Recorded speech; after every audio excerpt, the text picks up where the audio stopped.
Welcome to the Broadway Drumming 101 podcast. My guest today is the legendary Paul Pizzuti. I don't even need to have an intro because there's so much that you're going to learn today on this podcast, brought to you by the Oracle himself. Look, man, I've been trying to get this guy on my podcast for 17 years, and I finally got him on today. So I'm not going to let him go. You were a child when you first contacted me. It's amazing. You were very mature for your age. Man, this is a dream come true. Did you know that Paul played with Parliament back in the day? No, I'm just kidding. God. All right, Paul. You know, the reason why I reached out to you is because I used to subscribe to Modern Drummer magazine for decades.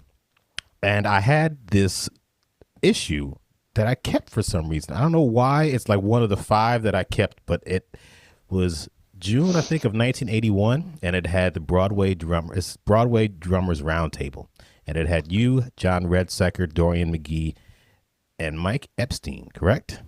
Yes. And I was like, man, why isn't anyone doing that in 2021? 20 years, what? Man, 40 years later. I was about to say it's definitely a viable part of the business, Broadway, or a desired part of the business. Whereas in the past, I would not say it was thought of lightly or not seriously. It was a job. It was a gig. And there are obviously people interested. You, for example, this is a very interesting endeavor that you've started here. And a lot of drummers want this to be part of their business model. It's certainly interesting in hearing people say, I want to play for a Broadway show. That's my goal. Like, yes. Oh, okay. I know. I didn't think too much of that until I started playing for Ain't Too Proud, and I got so many requests to come and watch me play the show and try to figure out how to get into the business. I'm like, man, there's so many young people that want to do this. And it's one of the reasons why I have this podcast, is to give back and help people figure out what to do and what not to do. But again, I started back with the 1981 issue 40 years ago when I was very young, learning how to play. And I didn't really think anything about Broadway. I wanted to be a rock star. I still do. Unfortunately, I'm not going to because my hair isn't long and I'm old and I'm a father and I can't do that. Plus, I have this gig. Look at the Stones. Their father. They do have hair, though. But yes, for whatever reason they have, that's another. Who knows? I can't take Steve Jordan's spot. Who I'd like to play with. This is going out in the universe. If I can play with Lenny Kravitz, Lenny. Just, yeah. Cindy Blackman. Cindy Blackman Santana now, but she was his drummer for quite a while, wasn't she? That's correct. Can Cindy just take a break? Can I just play with her for a week? Can I get it just a week? That's all I want. But anyway, I didn't think about Broadway. So I fell into it. But look, you've been doing it for decades. And I want to find out how you got started. What was your first show? Now, look, before we go on, Paul has done so many shows. The list, I'm going to just read a couple. Tell me if I'm wrong. Merrily We Roll Along, 1982. Yes. A Stephen Sondheim Evening. I don't know if that's a Broadway show or if that was a special. I'm not sure what that was. Cats. You were the original drummer in the original. When I found that out, I was like, whoa. Bill Lanham, when I met him recently, like a year or two ago, and he said, I followed you in the drummer in the 2 shows that you did. And I said, what? Cats and Evita, the revival of Evita. I'd done prior to Cats, prior to Merrily, I did Evita, the first Evita with Patti LuPone and Mandy Patinkin and Bob Gunton, and just to throw it out there. Assassins, Crazy for You, Big, Into the Woods, Merrily We Roll Along, I said that before. Kiss Me Kate. Both Kiss Me Kates. The one, there was a revival that was just done. And many more, and we'll go into that. But man, when I found out you did the original Cats, because I was subbing for Bill. People have told me about Cats, and I didn't understand anything about it. And I saw it in the audience. I was like, what the fuck is this? How did this last for so fucking long? And then I played It was a big deal. It was a big deal back in 82. I played the music, and I understand why it caught on, because the music. For some reason, Andrew Lloyd Webber knows how to write a song that gets people to sing these songs over and over again. And remember them. Yes, yes. And melodic, yeah. I still don't understand the show, even after seeing the movie, but we'll discuss the origins of that in a minute. But look, man. Do you remember the video? There was a video of a guy saying how to play in 13/8. Yes. And then at the end, fuck, don't play this in. You're not going to get paid to play in 13. I don't know why that comes to mind. I'm thinking, what is it, 15/8? The Skimble Shanks was the tune in that. And in Evita, he did The Money comes rolling in 7. And it's 7/8. like, why are you doing this? It's okay, it works. But listen, I'm just a drummer. I don't know. The money, and we're playing. And someone has said, and Andrew Lloyd Webber has been very good to me. 7 years, man. Ron Tierno took over from me. Great drummer. He did the remaining 11 years. Wow. He's someone you should talk to. Wow. Ron Tierno's been around a long time. Great drum, great musician. All right. Speaking of being around, we're going to go back to the beginning. Sure. You were born where? I was born in Jersey City, New Jersey, across the River Hudson, across from the Golden Towers of Manhattan. When you were growing up, did you say, you know what, when I get older, I'm going to work on Broadway? This is what I want to do for a living. How reading my mind incorrectly, but you're reading my mind. No, I did not think of any. I had no career goals per se.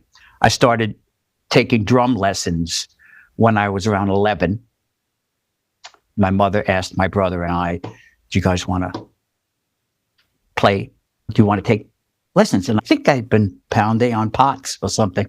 I don't remember exactly, but that comes to mind. It could be a false memory, I'm sure. Russ Limbaugh, just gone, but what's his name? Jones, or InfoWars, they would say it's all a false flag. You didn't remember any of this. You weren't born in Jersey City. You were made in a vat out in the DARPA lab. Okay. It's good talking to you, Clayton. Exactly. And we're cutting this right now. Once DARPA came up, she asked if we want to take lessons. And my brother said guitar, and I said drums. And we started taking lessons at the Sansone School of Music, the Vito Sansone in Jersey City, in Journal Square, which is a big hub. Yeah. In the Journal Square area where the PATH trains were, a lot of bus stops, a lot of stores, restaurants. And he was located above the Jade Fountain Restaurant, which was a Chinese restaurant up there. And we started taking lessons. And he actually had a recital at I think it was Cammie Hall, which is right across from Carnegie Hall. I remember as a kid playing. No big deal, just like we studied with him for a few years. And then I went in high school, and a guy I knew in my freshman class, he was a trumpet player, I think. He got me involved with a guitarist and an organist. I don't know how my drums were transported to this church. And we started playing. And eventually that was just fun to play. I guess I played well enough where it wasn't horrible. I could keep time, and I guess it was songs in my head from listening to the first song I remember that really made me want to be a drummer also was Sunshine of Your Love. I remember just hearing that on a radio one Sunday morning, probably had the radio on, and just the toms, the sound of the drums. Never played any Cream. I wasn't in any bands that played Cream, but just that was pretty amazing. So this trumpet player is actually in a band where I think it was him, another trumpet player, and a trombonist, and rhythm section. And they were starting to do some Chicago and different Blood, Sweat, and Tears, different things like that. And I replaced some drummer that either didn't show up for rehearsals or he was an older guy. This is all like 14, 15-year-olds. And that was the beginning of the end, Clayton. that started my musical career. So are you playing around Jersey City? Yeah, played dances around Jersey City, a little bit around Union City, this area. And we eventually expanded to a 9-piece band at one point. All right. We had four horns. Yep. Go on. I got to ask you a question about that. Yep. Back in those days, there were big bands. Do you remember how much you guys got paid? Oh, no, it was not fun. No, I take that back. It was definitely fun, but we got paid. It was definitely more money than my mother, who was a widow, could give me in an allowance. I always had a little bit of money there once I started playing. I don't think we played every weekend. I don't remember. I think I blacked out or blocked out part of my life back then, but I do remember we worked quite a bit. It wasn't like traveling, not a big show band kind of thing. The bass player from the band, I'm still in touch with most of these people. And he posted a poster from 50 years ago of a dance we did. Do you remember that dance? I remember the place. It was Our Lady of Mercy Catholic school, down in Jersey City, a section of Jersey City. The priest who ran the dances was like a curmudgeon and a drill sergeant. That's all I remember. It was like, you can't do this, you can't do that. It was very funny. But we had big hall, and usually there were 2 bands, one at each end of the hall, and they'd split sets. It was pretty wild. That was, and other dances, various dances, different places. Yeah, but that was the poster, man. It was like, oh my God, man, that was scary to see. Did you play a lot in high school? I played a lot in high school, and that got me to, when senior year came around, it was like, I think I want to go to a music school. Now, I'm just a drummer. I had no mallet training, no nothing. Manus or Manhattan or Juilliard was not in the picture at that point. But there was a local college, which is now called New Jersey City University. It was Jersey City State College. That's what it was when I went to it. And I auditioned, and I just played some studies from a Haskell W.R. book that I learned from Vito Sansone when I went to the Sansone School of Music. But he's dead now, so I'm not pushing the Sansone School of Music. Above the Jade Fountain, no, and there's no Jade Fountain restaurant anymore up in Jersey City. Nick Serrato was the professor there, a gentleman named Nick Serrato. And for whatever reason, he said the audition got me into school. Now, I guess it was fall or spring of the year before I went in, before the semester started. And I said, I'm going to have to, he didn't tell me you got to do this and this to be ready freshman year. But I had a friend who he traveled in the band circles. This Jersey City band, we had a lot of people from Bayonne who were in our band, this whole area of Jersey City. There was 2 guys, 2 drummers that were fairly were working a lot. One was, I think his last name was Clem Bazuski, who became Clem Burke. Blondie, yes. And another guy named Phil Ramone, who, not related to the Ramones. Phil. He was into Zappa, tremendously into Zappa. He was doing his Morris, 4-way coordination books. He had to be 17 or 18. He had all this shit down, a lot of stuff down. And he was auditioning to get into Madness with the eventual goal of playing with Zappa. I don't think that ever happened, but he gave me he loaned me a small 3-octave xylophone and just taught me some scales so that I could practice scales. And I guess I saw the pattern and I was able to, and I guess read a little bit to learn something of melody and harmony. And he gave me an Anthony Cerrone book, Portraits in Rhythm, that he went through with me. So when I went back to college, when I started in my first lesson with Nick, and he says, "Oh, so what have you been doing?" He's, "Okay, let's see what's going on here." I remember, Haskell WR. All right, he knows it's 5s and 7s, it's 9-stroke rolls, and he knows how to play a flam. Let's see what goes on. So I said, I worked through this book, and he said, he's looking at like the Portraits in Rhythm book, and he's saying, "Oh, really?" Because he just saw me doing the Haskell WR, which it's a simple book. It's a basic book. It gives you good to learn. It's great. But that compared to Portraits in Rhythm is, what are you doing? This is all odd meter. It's a lot of tempo changes and technical problems with it. So he said, "Okay, what have you done in here?" And I said, "I went through the whole book." So he said, "Okay. So in other words, if I open up to any page in this book, you're going to be able to play it." And foolishly, I said, "Yeah." And he said, "Okay."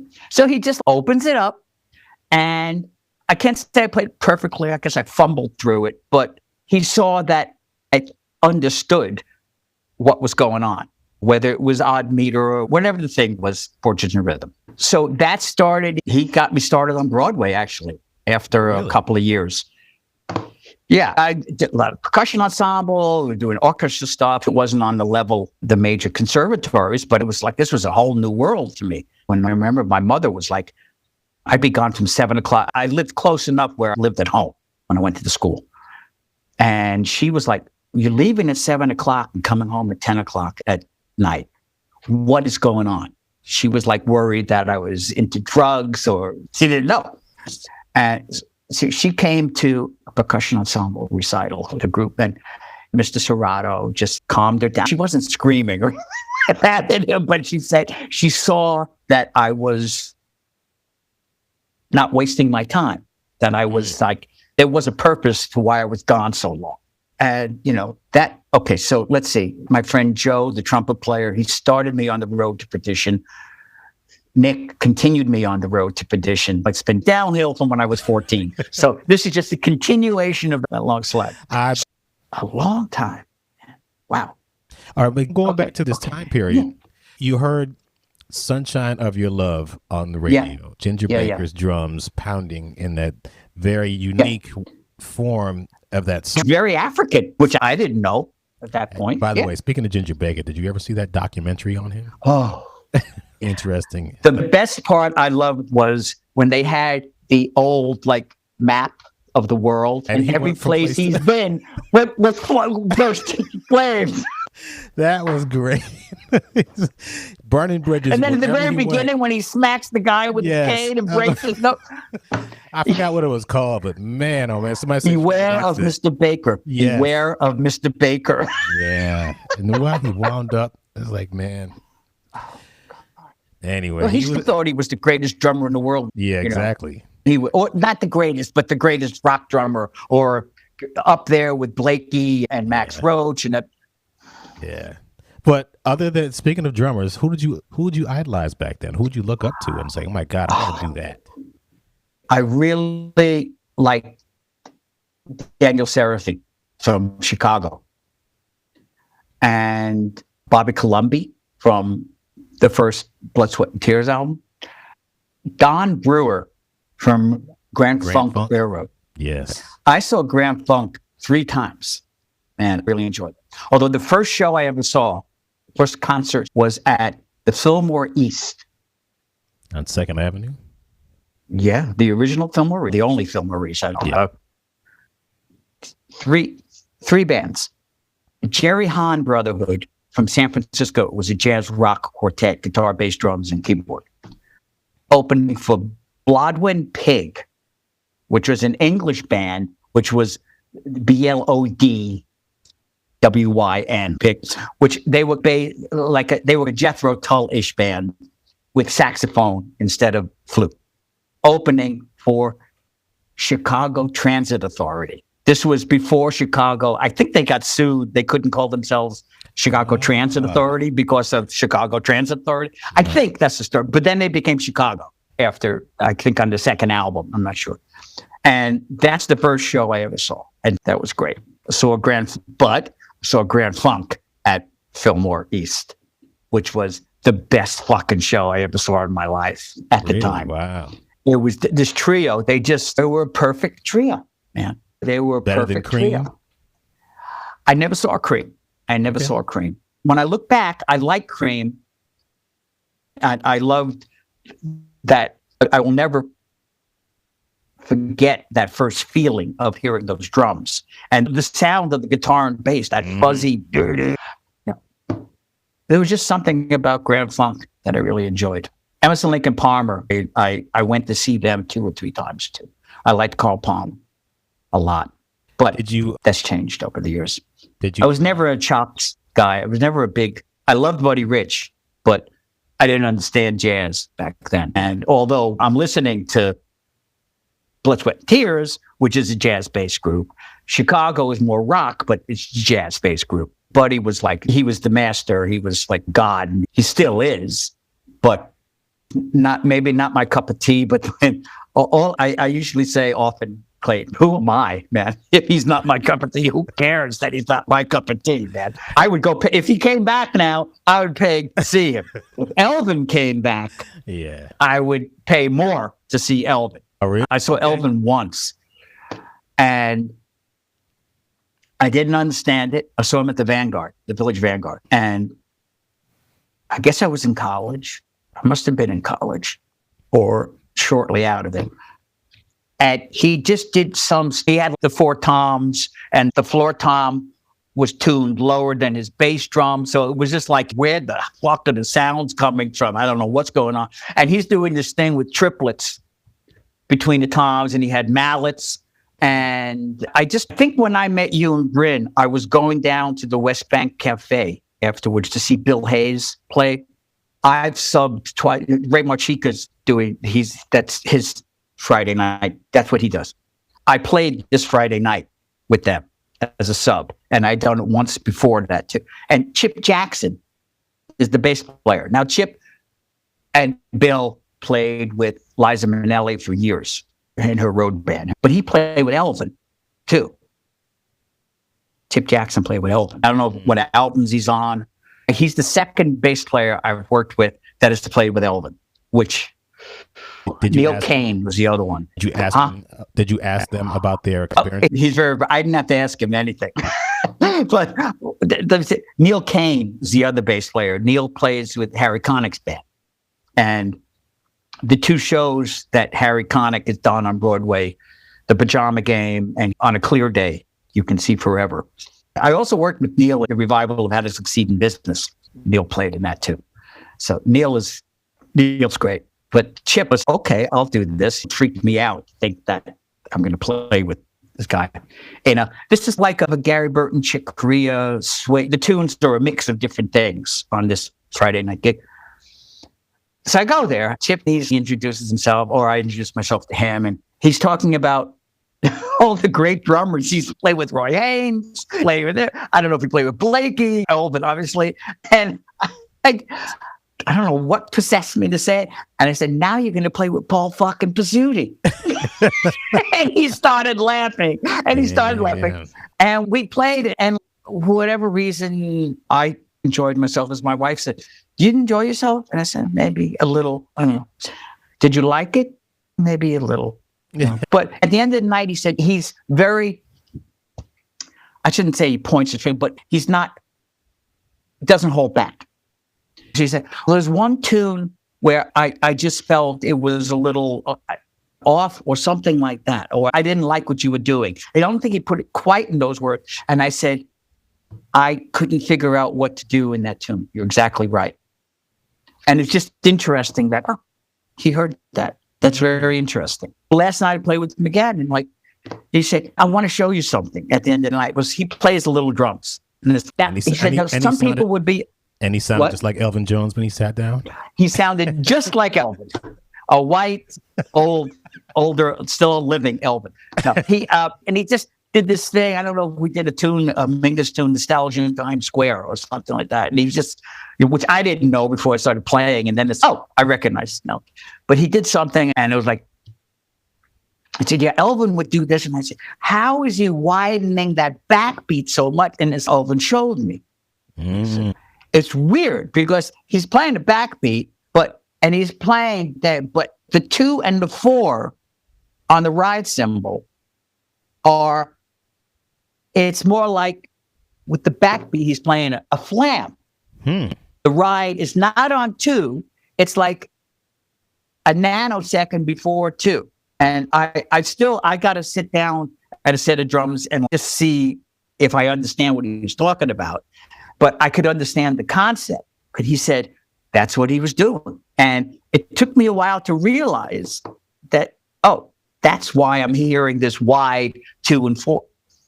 But this was like when he's playing the 2 and 4, he said, didn't sound like a 2 and 4. Man, it just sounded, it had this really fat feel. So that was fun to play with him. Speaking of like influences back in the 60s, yes. Now you're not that much older than me. You're probably like 5 years older. I'm 55. No, I'm 67. All right. I'm 67. So I don't know. How old are you? 50? Yes. Yeah. That's 12 years old. It's not nothing, but it is, it's not. It's some of the people that are older than me that I spoke to on this podcast talked about British invasion. You watching Ed Sullivan that day when the Beatles were on, and were you like, of course. Oh my God, this is the greatest thing I've ever seen. I want to be like Ringo. No, but I loved it. I didn't feel like it was the greatest thing I'd ever seen because I didn't know. I know it was different. It was really fucking different from the shit that you've been hearing. It was different from the Beach Boys. I was listening to a lot of different radio at that time. But my mom had usually WNEW AM on, which, was basically the Great American Songbook most of the time. It was all classic. Tony Bennett, Frank Sinatra, Ella Fitzgerald, Vic Damone, all a mix of most of that.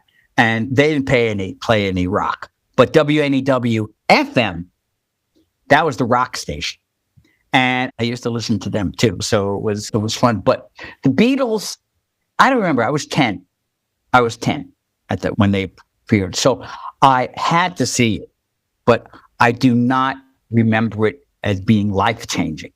But at that point, I must have been pounding on pots and pans at that point because it was at 11 when we started taking lessons. So it was definitely there, but I never played any Beatle tunes growing up with any bands. It was immediately, Zappa was the group I was in high school. We did Peaches and Regalia. It's a great song. But that's the only Zappa tune we did, which was at least accessible to a band. I'm not dealing with the lines and shit, and it's good. Someone else is playing. All I got to play is 2 and 4. And the beginning, the intro coming into the tune. So I got to didn't dig Led Zeppelin until into the 2000s. Then I started appreciating John Bonham, like mid 2005, 2006, whatever, when I realized how many jazz influences he had with his playing. Bombastic, but still amazing. I don't love everything he's done. I haven't heard everything he's done, but some of the stuff I listen to and it's like, man, like the Immigrant Song, which is, you hear it, it's just in your face. But sometimes I hear boom. If you slow it down, he's almost playing the triplet in between. Boom. And I'm exaggerating it, but it's either I'm hearing it or I want to hear it or it's really there. It's like listening to Black Dog. Jesus, man.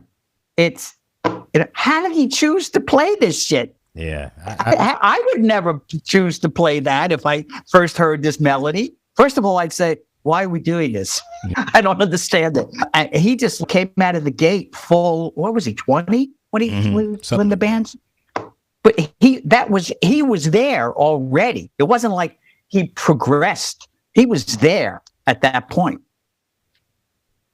Amazing. It's like Mel Lewis, Elvin Jones, Art Blakey, John Bonham. Those are some of the people that I really appreciated and try to listen to a little more deeply. But you finished? I'm sorry, Clayton. Where were we? No, I'm listening. It's very interesting to know who certain people grew up listening to, and Don Brewer is not a name that you hear very often. And what's his name from Chicago again? Danny Dennis Seraphine. He The first few albums.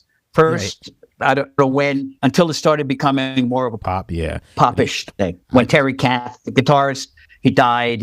Some weird self-inflicted gun thing. He was great. I just remember hearing Vinnie Colaiuta talking about how he listened to Danny, and I was like, man, Vinny looked up to him. I'm like, damn, let me go back and listen to some of these records. It's just interesting. It's very interesting listening to him. It's very interesting listening to Seraphine, because this group that I played with when I was a teenager, we've still been in touch. We actually played a 20th anniversary at our high school of music we used to do. We did a 30th anniversary at our high school of, and this was a big mistake, the bass player said, why don't we do songs that we all wanted to do, but we didn't do? And everyone thought that was a good idea until we realized we had to learn 20 fucking songs all of a sudden, including, did you ever hear the group Dreams? Oh, Billy Cobham. Billy Cobham. Yeah. Like, pre-Mahavishnu. Okay, hold on. Yeah. The Brecker brothers are in this band. I think Will Lee was in this band. Dreams. Check it out. But there was, they wanted to do one song of theirs called New York City. From 1970. Which is like an amazing tune. But the whole album is wild. Then I saw Billy Cobham. What the fuck am I learning here? So amongst all these other songs, that all I remember is those two, because I think I blacked out because of those two songs. They were like really interesting to learn. But Dreams, you got to check out Dreams, because they're one of the seminal jazz rock groups that might not be that well known, but not up there with Blood, Sweat, and Tears or Chicago. Dan Seraphine, he just, I don't know, man. He's not the greatest drummer in the world, but he played for that band perfectly. Bobby Colomby was more studio, he played great too, but it was a slightly different approach. I almost felt like he was just like, I'm going to play anything I want to play, but it went with the melody. He accompanied things in the song. He did, and his time was there too, but it was more like, I'm going to do this. I'm going to do this. Colomby was a little cooler, I think. Edgar Winter, the band I was in, we used to do a couple of Edgar Winter tunes. Give It Everything You Got. Some really funky stuff. Some Buddy Miles stuff. We did Them Changes, which was like the big anthem. But there was a song called Easy Greasy that really funky. Horns, lead guitar, it's a great lead guitar and rhythm. So it's like you got that going underneath his horns, and the lead got that, no vocals. It was just an instrumental. But it was really great stuff back then. Were you playing in bands when you were in college too, or were you just concentrating on learning percussion? A little bit of money. School was not that expensive. Also, because I think we had survivor's benefits, because my father died when we were young. So college was paid. If it was not totally paid, it was not that much money. I remember, because it wasn't anything my mother, I believe, had to deal with, but she's dead for 22 years now, so I can't ask her. But I don't think there was a money issue there. But we did play with various bands through college, definitely. When you graduated from college, okay. Yeah. You going to say something? No, you go. When you graduated from college, did you continue on with the various bands that you were in, or did you know exactly what you wanted to do, or you just wanted to play music and make money doing it? I had no idea what I wanted to do when I was doing it. I was just trying to get through school and play the stuff that I had to play. The future, as my wife would probably say, you're not a big planner. I didn't have anything planned. Getting into college was like a surprise to me. I was a good student academically, other than music. I was in my third year of school, and in college they have, your private lesson is 1 credit. Although you're every day you're doing 2 or 3 hours on that. This ensemble is 3 credits, but you're still. I'm in the middle of my 3rd year, and my general studies credits are like, I was going to be there for 5 years minimum to get out of school. I don't know if they still have it, but there's this test called the College Level Examination Program, the CLEP test. You can get credits if you take this test and you pass in these subjects. You could get general studies credits to be used towards your graduation. So at Stevens Institute of Technology in Hoboken, where I've lived since 1979, they had it one day. I don't know. It wasn't a lot of money. I think you paid. And I went there and I got 21 credits added for that one day out of a possible 30 credits that you could add to general studies. And that got me out of college in 4 years. That helped me get out. Regarding what happens after college, or what my plans were, or what my thoughts were. Once again, Nick Serrato. The music department and the theater department are doing a production of Man of La Mancha, where he says, we're going to do it like it is on Broadway, which is not true. He said, we're going to audition for the chairs, which is not true at all. Maybe it's truer now than it was, but that didn't happen back then, as far as I knew.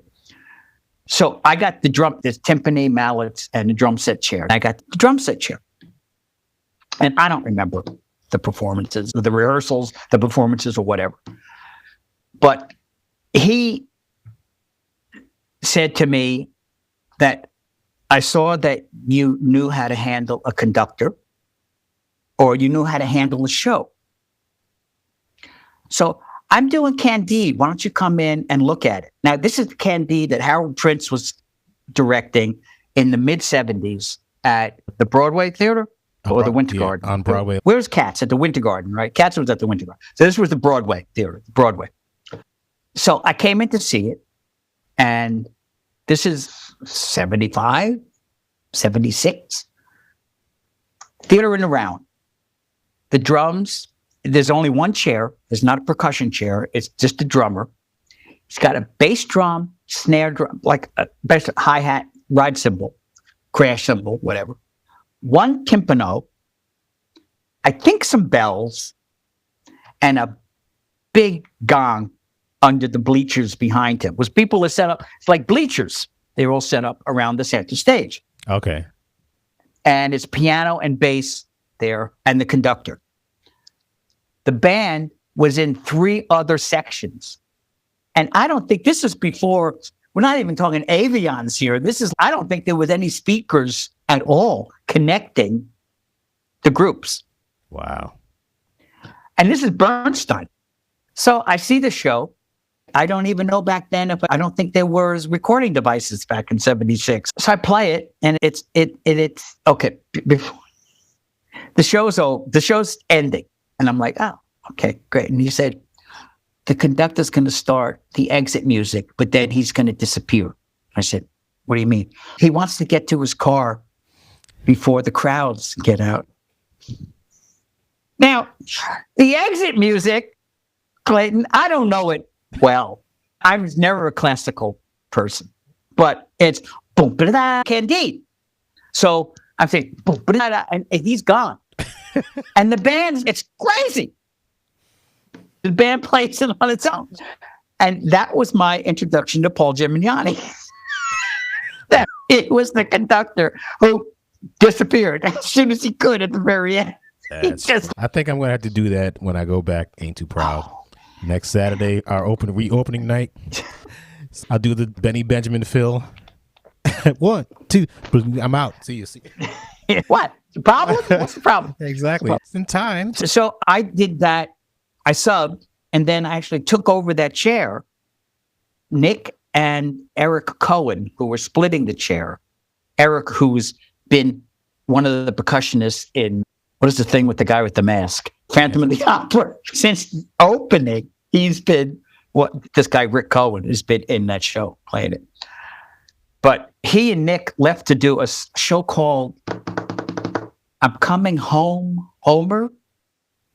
about the Odyssey starring Yul Brynner that basically opened and closed.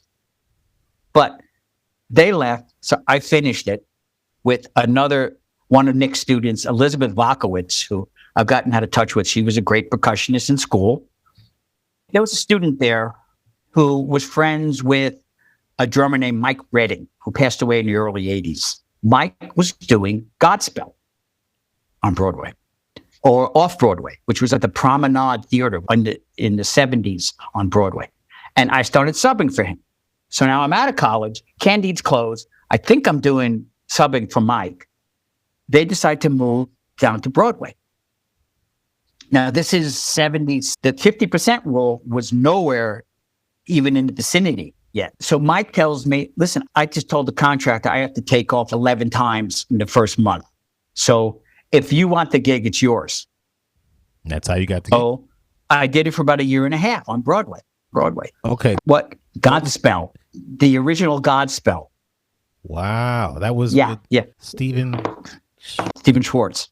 So you were the original drummer on Godspell? No, I was not the original drummer. On Broadway, the original drummer who was on the album, I think is Ricky Shutter, his name is. Now, why did he do the album and not you? Oh, because I wasn't there at the beginning of it. The show had been running. Mike was playing it after Ricky left. Okay. I don't know. Ricky opened it. He did the album. I don't know what his history with the show is, but Mike Redding was doing it, and I subbed for him. And then he couldn't live up to the obligations that the contractor wanted. So I was there. I did that for a year and a half. Okay. Do you remember how many times you took off? Maybe a handful at that. Really? I was there. Oh, yeah. Because I think I took a vacation, but I don't remember exactly. I remember Warren or somebody talking about the contractors would tell you when you could take off. Yeah. That was it. So you had subs, like Warren would say, you had subs, but they weren't really in very much. No. Fascinating. I remember I played the show. There was the big blackout in New York City. Oh my God, that's right. Yeah, I was there. Yikes. And the band was set up on two platforms on either side of the stage. On one side was the keyboard player, the musical director. He had a piano and an organ up there. And it was guitar, bass, and drums on the other side. Power goes out. Generators come on. It's like the audience, do you want to leave or we can do it acoustically? So I just played congas instead of drum set. The guitarist played acoustic. Really? I think the bass player picked up an acoustic and played that. Yeah, that was so. I blocked that out, Clayton, for so many years. I didn't remember I was there. So interesting. Yeah. The blackout in 77, it turned, just like a lot of things can, ugly in those kind of situations. Now, when you walked out of Times Square, 1977, you were like, oh man, let me get back to Jersey. Isn't it nice? Yeah. The fuck out of here. A friend of mine, an actor who I'd worked at his cabaret act, for some reason, I had the keys to his apartment, or he'd given them to me, or for an emergency, whatever. And I actually had a few friends who had come to see the show that night. And his apartment was on like 43rd Street between 8th and 9th. And we just went to that apartment quietly as possible through all the mayhem that was going on. And we stayed there that night. So it was a weird night. But I don't remember personally being involved in it. There were no situations. Even then I knew, just keep moving. Keep moving. Don't stop and say, wow. Yeah, exactly. Why, you're ripping that grade up? Wow. Yeah. Don't. So I keep hearing stories of New York City back in the 70s and 80s. I got here in 93. If things don't turn around, we might go back to the 70s and 80s. I don't know when this is going to be released. Hopefully before our current mayor is gone. But New York City back in the 70s was a mess. People came to see Broadway shows. I just heard stories that people would come from out of town. That there was a campaign back then called I Love New York. It had that great song, and my mother used to sing it all the time, even though we never did. Frank Langella. He wrote that? He was in Dracula. on Broadway at that time. And the very end of that commercial was like, I love New York. And then he appears looking at in the full cape, everything. And he was a very handsome guy at that point. He was very charismatic, especially in the evening. But just watch out. Just don't go down Avenue. Oh, bad. Perfect. People would go to their hotel. That was Worldwide Plaza was a parking lot when early on. Really? Wow. Oh yeah, it was just a parking. It was a giant that from 9th to 8th was a parking lot. That was a parking lot, man. 50th and 51st, 9th to 8th parking lot. Now there was a hotel that was like right around the corner. What was that called? Anyway, I don't remember. People would go to their hotel and then run to the show. And then run back to the hotel because Times Square was such a mess. Was it really that bad? And people talking about, people had machetes and you just got to watch out for the pimps and the hoes. And maybe from growing up in Jersey City, I just kept moving. I went where I had to go. I did not see that much main craziness, although I've been in the music building down on between 30th and 30th. I've been there since the mid-'80s. And I remember seeing some people chasing it with knives on 8th Avenue in front of the place. The building was always, you had to make sure everything was locked, which was standard operating procedure in general, but it was like the building was funky. The neighborhood, I grew up in Jersey City, not in a rough area, but I was going into Manhattan since I was a teenager, young, 13, 14, I don't know. And I go to the Village. Don't really remember going uptown for much of anything. But the Village, to drink at bars that would let me drink at 15, or to go to the Fillmore, or to go to the Palladium. I think that was another big rock club. I think that the Palladium in the past was like a big salsa place, like Latin bands, but there was a lot of rock concerts on 14th Street, I think. Did you ever go to Max's Kansas City? I went to Max's once. And I saw the Ramones there, which I don't remember who else is on the bill, but all I remember is like count off. One time, the sound went out, so whoever, Joey went, what? And then it got started, and he counted up again, and the power went back on or something. I'm thinking about those songs in one tempo, and then the song would be in a completely different tempo. Oh, yeah. I played at CBGB's once, which was really interesting. A local band in Hoboken called, band names are great now. They were great back then. But this was like the Young Hegelians. Wow. It was a trio. And I knew the guitarist and the bass player, the drummer. The guitarist calls me up on a Monday and says, we're playing the CBGB's Friday. Jim is in London. He can't get back. Can you learn our songs and play with us? So I learned 10 or 12 Young Hegelian songs and did a rehearsal or two, and it was fine. That day, I played with a group called Mixed Grill. We did like Brazilian and Latin stuff. We played at a party at the Museum of Modern Art or the Guggenheim, somewhere uptown. And then I drove down and played at CBGB's later that night and did a set. The sound guy was like, I had a snare drum, a Gretsch snare drum that I bought. A friend of mine found them at a flea market. And he called me up. He said, there's a bass drum, a snare drum, a cymbal. The bass drum says GRE. Buy it. It was like $15, crazy price. And the snare drum I had redone by Tim Herman at the old Professional Percussion Center, which was back on 8th Avenue between 50th and 51st Street. That was way before your time. And he was like a master technician. But he put a couple of extra air holes in it. And I don't remember what kind of snare mechanism.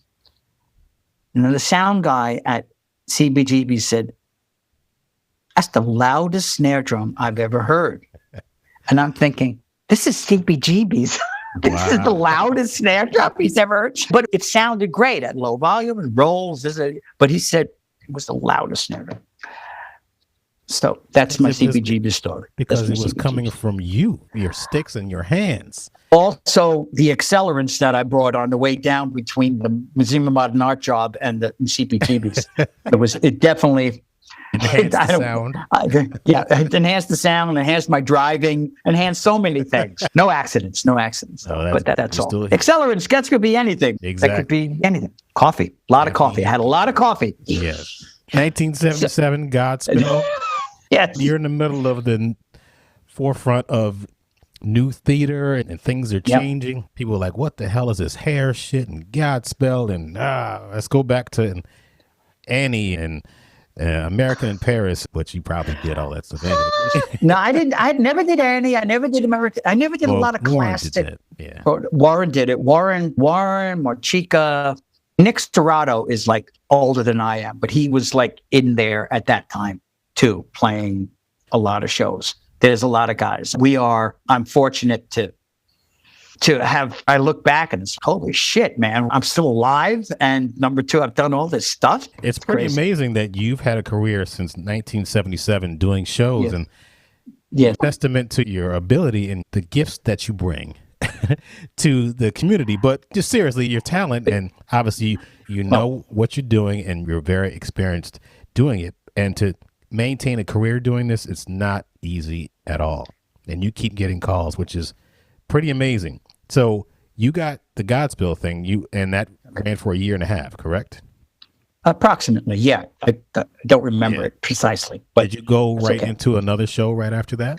No, I started subbing. I subbed at Barnum, a show called Barnum, which John Redsecker, who you know of, that's what he did. It was a Cy Coleman show, Barnum. The band was set up flush against the back wall in a row. And at certain times, you had to go out and play marching drums with a group, which was a circus show. I subbed for that. I don't remember it too well. I blacked out at that time. No, I'm just kidding. But they're playing our song, which was Mike Keller was the drummer. Mike Keller, the contractor, was the drummer. And Jim Ogden was the percussionist.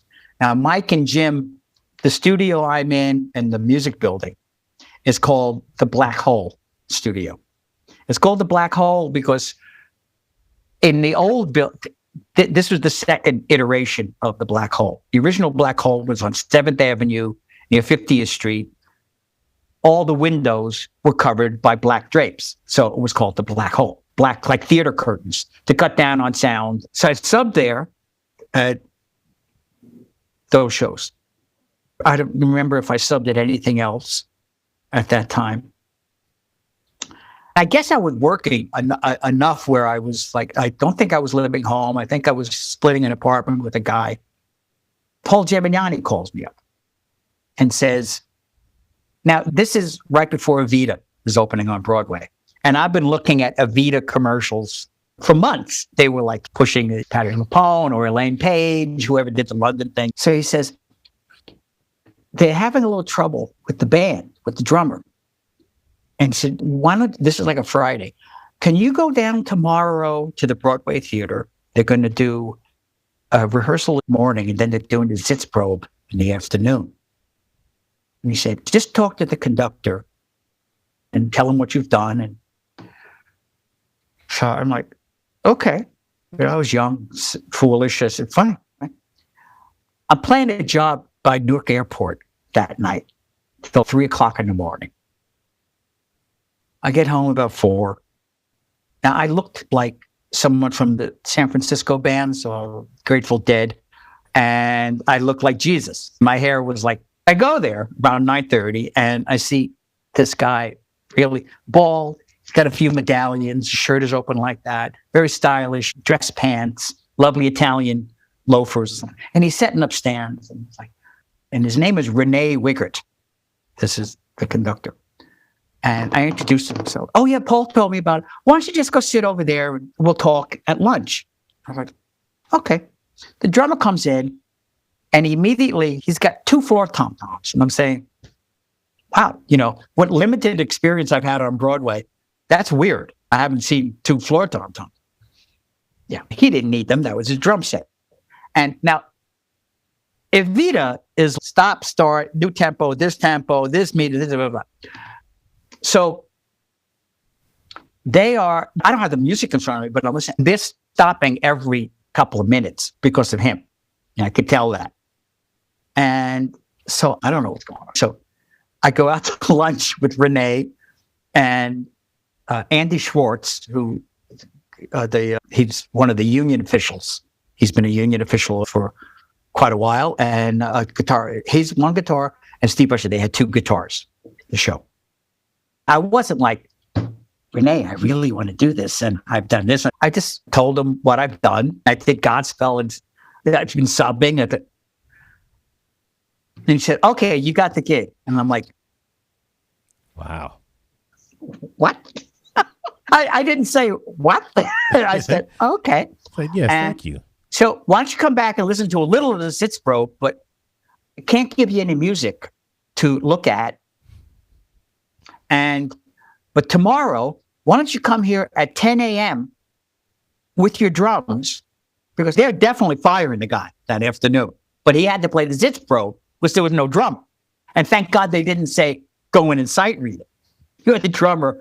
Oh, really? Go in and sight read it. You might as well. So I said, thank you for small favors. So I couldn't get the music. I've got the gig. I've got another 9 to 3 at a bar at Newark Airport that night. So I leave. The Sitzbro was just, I'm listening to a few minutes and it's like, I don't need to listen to this. This isn't helping me at all. I go to Colony, the music store that used to be on 49th, and I buy the British Evita, the only album out. And I listen to it about a dozen times before I go to my 9 p.m. gig. And 16-year-old Simon Phillips is the drummer on the album. Wow. Simon Phillips. Got it. You can double check that, but that's what I believe it was. And I'm listening and I'm saying, oh shit. Now I don't have the music. I'm just listening to it and it's making sense, but I don't have the music in front of me. And so I listen to it a lot. I do my gig, pack up my drums, leave my drums in the car, which in Jersey City was an iffy proposition. I get there in the morning. I set them up. It's me and the piano player and Renee. This close conducting me. And I'm sight reading the music. I guess I didn't fuck up.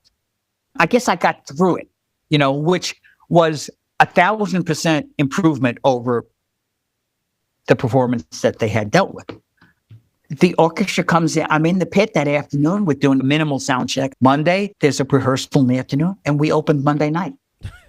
It just goes to show you, back then, I know, was it Warren or someone said, you'd go see a show and you'd come and play it the next day, back then with the musical. And that's basically what happened here. But I didn't even see the guy play the show. Here's the music. I'm going to just try to keep my place and play the groove. Even if the groove is not clear, I don't know if I read it 100% accurately, but I kept my place. And when he needed to move somewhere, I moved with him. So that's Renee Wigger. Renee was doing it. Now, Paul was the contractor, the outside contractor for Cats. He got the band together for Evita.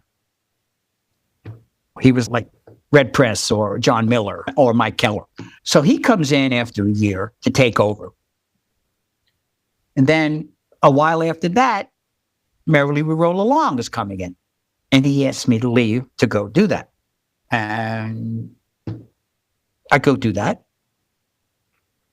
It opens and closes. Now it's a semi-classic, I guess, one of his shows that people say was more of a gem than it was at the time. The music was good and the band was great. And that closes. I'm back at subbing. Renee calls me up. Now, these are just these connections, Clayton. It's nothing different from now, but this is like my connections. So Renee calls me up and says, hey, I'm doing 2 weeks of a show called Red Hot and Cold, which was a Cole Porter musical, at the Michael Bennett studio, which was 890 Broadway. That used to be, Michael Bennett used to either own that building or I'm not exactly sure what the business aspect of it was, but there was a theater in the first floor. 2 pianos, bass and drums.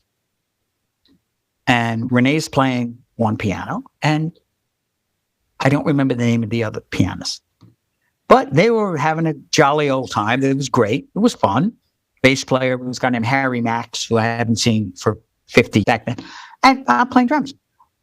Renee says, Paul, I'd like to introduce you to the musical director, Stanley Lebowski. Hi, Paul. Hi, Stanley. Nice to meet you. We shake hands. Never see him again for those 2 weeks. Guess he was dealing with the cast. And Renee was, those guys had it under control. Let's put it that way. There wasn't any micromanaging. So I don't remember. We were doing called Portitudes. And I guess even at late 20s, I guess I figured out what to play. I wasn't like a stylist of playing that music. I don't know. I played it well enough, got through it. I guess it swung up to a point, or as much as Broadway can swing. So I finished that. Great. Thank you. Bye-bye. Here's the checks. Great. I can't remember back then exactly, day to day. Didn't have a show. I knew that. Mel Rodman calls me up. I get a phone call. Now, Mel Rodman he was the John Miller or the Mike Keller of his day. He was contractor. So he calls me up, and I'll never forget. Hi, Paul, this is Mel Rodman. I don't know you, but Stanley Lebowski asked me to call you for Cats, who I met. Hi, Stanley. Hello, Paul. And I played for 2 weeks. That goes back to you never know who's going to be listening to you. I worked for 7 years because of those 2 weeks. Wow. So he called you up? Yeah. But the first thing was, so Paul, we want to do a recording of a tune of Stanley's. And it was me, Dave Katzenberg, the bass player who did the show. And I'm not sure if Ethan Fine, the guitarist, did it. But basically, that was my audition. I didn't know that was an audition, but I basically wanted to see if I was going to fuck up the session or not and not play well. Went downhill from there. I didn't fuck it up. And then 7 years, man, of Cats. 7 years of Cats. Did you think it was? Nope. Really? Nope. Other than it was big. This was a bigger deal than Evita. Evita had all this press coming into it. Now, why was Cats bigger than Evita? I don't know. Because it was a unique... I guess people like animals more than dictators. I don't know. I don't know. Because of the hype. Look at all these like men and women in these slinky costumes and everything. Did you see the movie? Yes, I did. Okay. I got to tell you, I think I got to see it one day. The movie made more sense to me than the show. Okay. The show, unless it's like looking at modern art. When you have to read an explanation of what you're looking at, then it's okay. Or listening to avant-garde jazz. I don't, the liner notes. Okay. I don't need to read the liner notes to listen to Hank Jones. I understand what Hank Jones is doing. 1983? 82. October 82. A month that will live in infamy. Before 82, you were asked to be part of the Modern Drummer Broadway round. Okay. Yeah, that was during Evita. Now, why did they pick, do you know why they picked you four? The four of you? Because we were young drummers. All of us were around the same age, and we were all doing successful shows. I don't remember. All I remember is, I think, once again, it was Gemignani saying, the Modern Drummer's going to call you up. I guess they called the publicity office, and he said, I want you to do it. And I said, all right. And you all four were around a table. And John recently, he's like, yeah, I think back then I was smoking a cigarette, wasn't I? And I said, yes, he was. Yes, he was. And I remember Dorian, who I didn't know from Adam before then, and I never saw again after that day. Wow. Was basically the first question, what's the most important thing? Get there on time. I think he said something like that. At the time, I thought, God, that's trite. That's simplistic. No, it's not. And it's so true. You got to be there. Then you go from there. But you got to be there. It says this. What are the elements necessary to be a successful Broadway drummer? Dorian McGee, right? That's his name? Yes. He said, be at the gig on time. As far as being a successful drummer, as in any other business, being on time. No, you said Dorian McGee. Also, I got to read this because I think I read this to John Redsecker. Dorian said, I consider myself the pulse of whatever show I play. Although conductors conduct, you can't hear anything but the time. You hear us. Depending on how you feel, The show can be great one night, or it can be, if you're tired or whatever, you can bring that into the pit, which I try not to do. Basically being aware. Also, people come in and pay $30 for top price tickets. And I read that, I was like, $30? Yeah. True. Oh, man, True. that was so fun. No, but that's very similar to what many people have said to you. Yes. You're running the show. You have to be supportive of the conductor.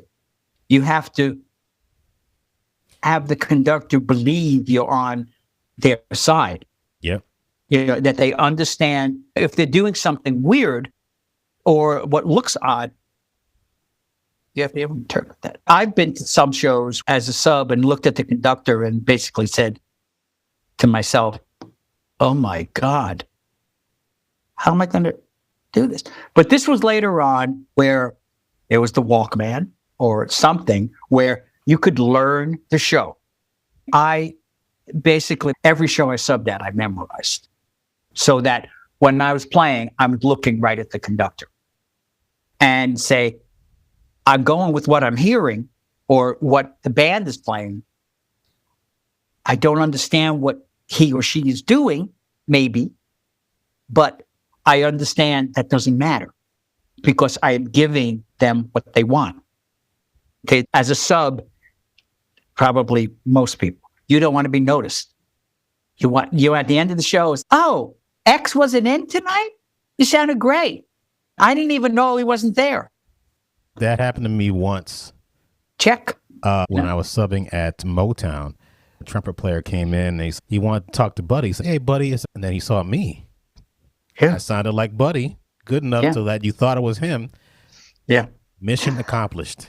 I'm only laughing because I subbed for Buddy at Hello Dolly, the Hello Dolly. And that was like, I'd never really met him before. Oh, really? Yeah, it's two different worlds. He's recording and touring, and he's one of the gods, man. I don't know. He's been around forever. Yes. And still around, still playing, still working, still doing amazing stuff. But that was wild watching him play Hello Dolly. Yeah. I didn't see him play that. I just know him playing the groove stuff. He was grooving at Hello Dolly. He was playing the right. Oh, yeah. He was playing the right stuff. Sure. A few things I was like, just to myself, I would never think of doing that in this tune. But it worked. And there was nobody was questioning it. Weird. The music business is weird. Conductors, contractors, producers, stars. Yeah. It can be weird. Let's go back to Cats again. Oh, yeah. So I've almost worked my way out of all my deep, dark feelings about it.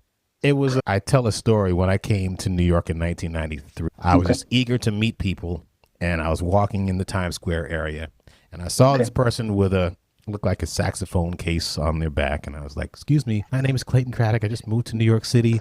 I'd just like to introduce myself and meet some musicians. What do you do? He said, yeah, I work at Cats right here at the Winter Garden. It's like, so what's that being on a Broadway show? He's like, man, you don't want to do this, man. It's like a job. I was like, oh, okay, thank you. It's a job.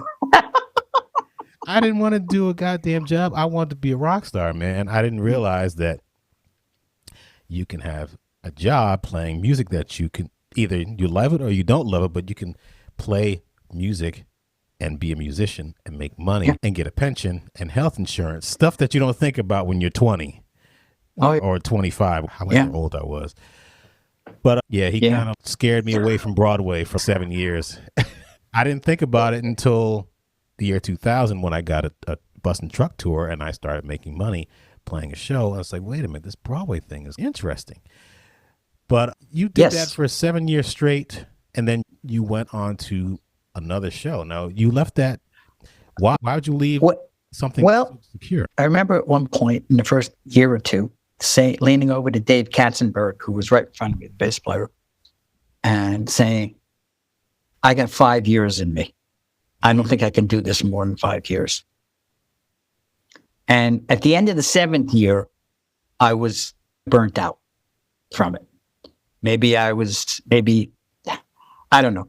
I remember I took a leave of absence for 3 months at one point, and I actually played in a percussion ensemble but it was more a groove thing. I was playing congas and timbales and different things like that. And that was a lot of fun.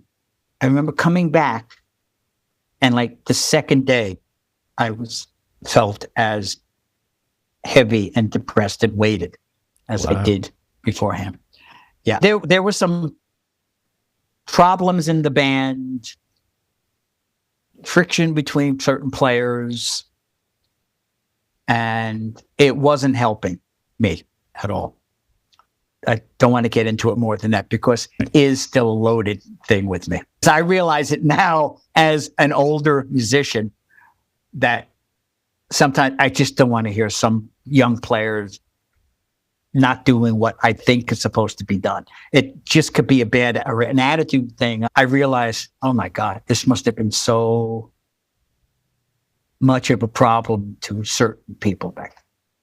It's over. So I left I did Three Penny Opera with Sting. I did not just cut out the show, period.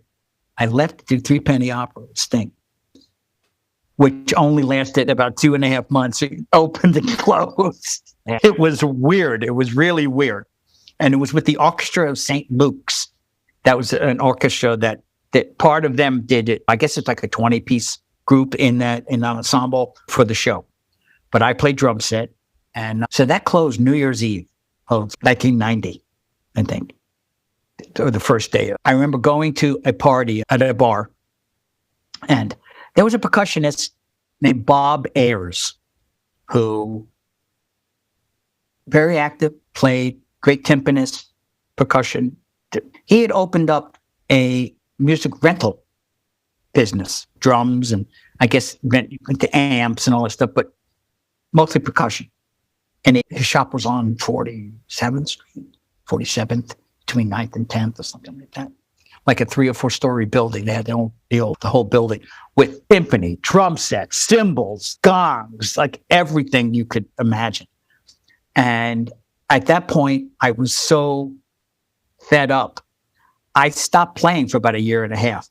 I asked him at that night at that bar, do you need a truck driver? I basically worked as a truck driver for him for 1.5 years. Wow. I would walk into sessions and people would, hey, Paul, how you doing? I said, great. Where do you want this timpani? Where do you want the timpani? I'd be bringing stuff in. That's where I want my wives, which if I was working 6 days a week at the weird hours that we work, we would have never, gotten together. So she caught me at the wrong time, but then I started working again. And she really, unfortunately, was like, holy shit, when are you going to be around? Where are you? What are you doing, man? But she's my first wife and only wife, so we're still together. Congratulations. Yeah, 26-year-old daughter. I have a 26-year-old daughter. Wow. Culinary Institute of America. CIA, man. No, your daughter. I saw that. I saw your daughter starting there. Yeah, it's very interesting. How's her knife skills? Her knife skills are pretty impressive from what I saw and from what she's telling me from her instructors. And I can't wait to see what she's cooking for Thanksgiving. So yeah, it's interesting to be this part of parenthood, watching kids grow up in high school and off to college. But anyway, that's on my fatherhood podcast. So I for 1.5 years, basically, I don't know if I picked up sticks. I was just like so fried from cats, from like am I Paul Pizzuti the person? Am I Paul Pizzuti the drummer? How did they overlap? It was weird. It was a weird time, but it was a good time too, to get some space. I have a friend, Julio Fernandez, who's the guitarist in Spyro Gyra. He's a local guy. I've known him since the 80s. We played in some groups together. He said, hey, Paul, I'm playing the jam at the China Club on Wednesday nights. You want to do it? So I guess I shouldn't say I wasn't playing any drums during that 1.5 years, because at some point I started doing that, and that lasted 1 year. Wednesday nights started at midnight, going till 4:00. And every fucking band in the world came to play in there, or people would come and sit in at the China. You were the house drummer for the China Club. Yeah. I wonder if in the early, I don't know, early 90s. What? Oh, No, I got here in 93. Well, I okay. don't think I was doing it by 93. I just remember Yeah, the that Chime one. Club. It was a cool. Yeah, up in the 70s on Broadway. Yeah, it was, saw some great drummers, saw some great groups. We play one set, and then sometimes we play with other people. It was often groups who come up and play. So I'm doing that. I'm also working at a friend's. One of the guys I was in that group with when I was a teenager, he started a piano company, basically a piano tuning, but piano, he would be two pianos. He also refinished pianos, did the whole piano, like a Steinway finish, a Bosendorfer finish, like just amazing stuff. And I worked with, he asked, oh, if you're not doing anything, I'll give you like $5 an hour and we'll hang out all day and you'll help me. So I did that for about a year during the day. Then I get a phone call from Ron Sell, who was a French horn player. He's passed away a while ago. He worked for Gemignani as a contractor. He would contract a lot of things. Assassins had run already. However, it ran in its first iteration. I think it was off Broadway. I'm not sure. We're doing an album. Do you want to do it?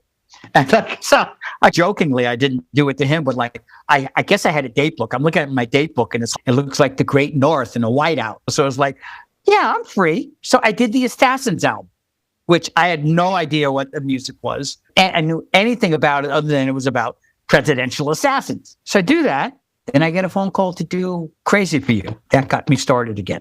Susan Stroman was the choreographer. They pulled me back in. Just can't leave. This was only 92, so it was like 30 years ago. Wow. Yeah, when I realized I'll be here in 29 years, I'm like, wait a minute, that's more than half of my life. I got to get out of here, dude. I got to leave. But I'm not leaving. So that's the second coming. Paul Pizzuti, whatever. So Crazy. That started. You did Crazy for You, and Crazy for You. That lasted for. I think I left there before it closed. It was in the middle of the second year. A Christmas Carol started at whatever it is now. It was the Felt Forum back then. I can't remember the name of it. But it was one of those, it was like a Radio City thing. It was like 90 shows over the course of a month or two. It was just really crazy. Now, I'm thinking the show Big was coming in supposedly in springtime. So I said, you know what? Instead of going back to Crazy for You for a month or so, I'm going to quit it and take off and just relax for a while. I think, it's like, yeah, that'll be great. I'll be fine. Got money in the bank. It's fine. It's fine. Quit the show. Big gets pushed back 6 months. Ooh. And we're pregnant. So I was subbing a Crazy for You, which was easy. I didn't have to learn it. I remember calling Ron Tierno and saying, Ron, if I know you probably have a lot of subs, but if you need anyone, I'm around. And we laughed. Okay, yeah. He said, I'm covered, but he calls me up, I think a couple of days later and says, are you free? He gives me a whole shitload of dates because people weren't free. So I started subbing at Cats again. Ooh. I'm subbing back at Cats. What was that like going? Yeah, you're like, oh God, I got it. Oh, it wasn't quite that bad. Okay. Wasn't quite that bad. No, it wasn't. No matter what I went through in the 80s there, it was a different time period. It was fine. It was fine. And I knew the show. I didn't have to think about it. I played it well, but I played my show. You know, Ron, I saw him play it. Did the conductor give you notes? And he nobody gave me any notes. Usually I'd be fired and they'd tell me after the fact that I was called back because they didn't want me as a sub. That's happened a couple of times. And they said, I knew I was fired. You didn't have to tell me. So that's a funny thing too. So I'm subbing there and I subbed. Ray Marchico was doing How to Succeed with Matthew Broderick.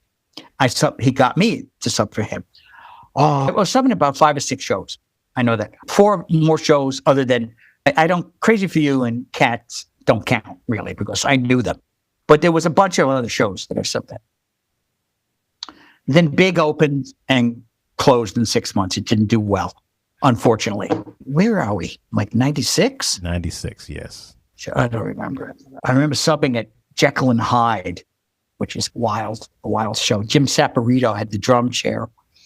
And Randy Max, who has since passed away, was the timpanist. Jim is a great drummer and a great percussionist. There was a taiko drum, the big-ass Japanese, over his head. That's the only place they could put it. There was one tune where he just played, and he like, hold on a second. It was like, oh, this is fucking great, man. You had to play orchestra bells. You hear, bah, bah, bah, bah, like a bell tone. And I remember one time, my back is turned, you kind of seeing the conductor in a mirror, and I fucked it up completely. I was like, oh, this is great, man. This is great. But you had to run. There were 3 or 4 steps where Randy was behind you. And you had to go up there and play concert bass drum, some Piatti, and other stuff up there. So it was back and forth and playing. And I played that for a while. I took over for Jim. He left to do Fosse, I think, a musical called Fosse. And Jim's great. musician. I learned a lot from Ray, watching Ray play, watching Jim play. Then Jim and Yanni's doing the calls me up for Kiss Me Kate. I guess it's in 98 or 99, something like that. 2000. Yeah, 99. Yeah. It definitely went through 9/11, which we stayed open a bit, another couple of months after that. But that was fun. That was a lot of fun. And Paul Gemignani basically gave me most of my work. I've worked for other conductors, but he's the one who most often would call me for things. And over the past 10, 15 years, everything he did at the Roundabout, he did a lot of Roundabout productions that I always did. If not me, Larry Lelly. Now, Larry's somebody you should talk to. Oh, yeah. Larry's been around for a while. Great musician, conductor, conducts great, plays drums, plays percussion. Really good. I remember meeting Larry vaguely. He remembers meeting me more than I remember meeting him. I think it was at Kiss Me Kate. But he could tell you about that. It was good. It wasn't anything negative, but look at Evita. Here's this multi-million-dollar production about to open, and they get a new drummer in 2 days before it opens. Things don't always go as planned. I think they thought, this other young guy we got, he can play the rock stuff. Yeah, he might have been able to, but he couldn't read very well. And then said, I'm just talking to the conductor and he believes everything I'm saying. I could have been a psychotic. Who knows who I was? And I go in and I did it. I guess I did what I was supposed to do. So it can be, I think it's a lot less iffy these days. People either know each other more or there's more of an online presence where you can see about someone's past. Whereas if you can find anything from me, I'd be amazed. Yeah. It's that easy. But there was one other time I wanted to talk about that. If I got any pride at all, it was at least doing that Evita thing and keeping the gig and not fucking up. And actually, I guess I did sight read the show. Not act the show, but I did sight read it with the piano player. And then next thing I know, I'm with the orchestra. I'm doing Gypsy with Patti LuPone. I guess 2010, 2012. I don't know. You probably have it down somewhere. Right? Because it's so hard to find information from you, which is a reason why. It's around. I don't remember when it was exactly, but probably 2010 or probably somewhere around there. Okay. So she's doing the show on Broadway. It's the Tonys. And the orchestra is up in a separate room. And so I think we went in to do a rehearsal during the day. Everything's Coming Up Roses, the big ball buster tune, crazy tune. Go back home. Come back in to New York. And it's at Radio City, and the orchestra's upstairs. So we play the tune. Everybody's happy, screaming. She's the belter. I'm at Port Authority, getting on the bus back to Hoboken. And I see on my phone, and it's John Beal. John Beal is a legendary bass player. John has done everything. If you ever do a bass player podcast, or you could check Richie Rosenzweig. Richie? I don't think I know him. I know who he is. Richie's doing the new company. Okay. He's doing the new company. And he's got a podcast called Big Noise from Planet Earth. where it's him talking to bass players.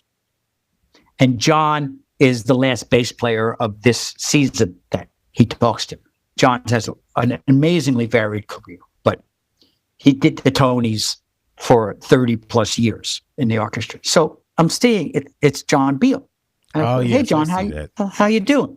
And John says, hey, Paul, you still in New York? And I said, yeah, I'm just getting on the bus. He said, well, Ronnie's not feeling real well at the moment. Something he ate, I think.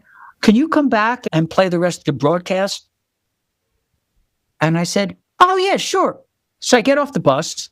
I'm at 42nd and 8th, and I take a cab up there to 50th Street, the back of Radio City. And I'm going upstairs, and I'm saying, what did I just say I'm going to do? So I get off at the 7th floor, and Ronnie Zito is outside. And I said, oh, great. He's okay. He doesn't need me. He's, hey, Paul, man, I'm glad you're here. So I go in, and it's the whole Tony Orchestra. It's the whole big Jim Pugh, Bob Milliken, Tony Cadlet, Lawrence Feldman. He's just the creme de la creme. New York recording, of world recording. And so I get behind the drums, and Elliot Lawrence, this was when Elliot Lawrence was still alive. It was his orchestra. And I'd never worked with Elliot before. He was just happy that someone was there that I guess wasn't going to get sick and fall over. And when the winners come up, here's the 5 tunes, and you got to pick, he'll start conducting, and then you get, and it's, okay. And these are the tunes we're going to do between the playoffs and play-ons. Okay. And then it's, okay, 10, 9, 8. Oh, my God. And John said, oh, I'll help you through it. Don't worry about it. And so half an hour goes by, and I played the Tony broadcast live. Wow. And the only thing I fucked up was Gypsy.